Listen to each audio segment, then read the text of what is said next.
Avec plaisir. Parlons d'abord des peuples qui ont habité ces îles au départ.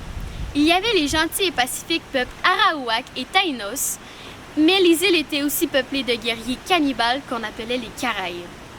En 1492, Christophe Colomb découvre les Bahamas, Cuba et l'île d'Hispaniola qui comprend aujourd'hui Haïti et la République dominicaine.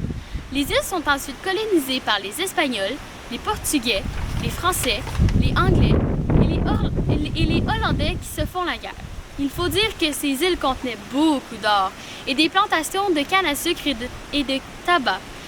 Les habitants deviennent peu à peu des esclaves des Européens, mais comme ils n'en ont pas assez, ils vont en chercher d'autres en Afrique.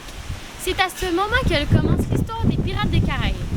Certains des pirates les plus connus ont navigué la mer des Caraïbes comme Henry Morgan et Barbe Noire. Henry Morgan était un pirate sanguinaire qui a fait fortune en pillant les bateaux et les ports des Caraïbes. Edward Teach, mieux connu sous le nom de Barbe Noire, était le pirate le plus redouté de tous les temps. Il hantait les mers des Caraïbes. Il allumait des mèches qu'il cachait dans sa barbe noire pour paraître plus terrifiant devant ses ennemis.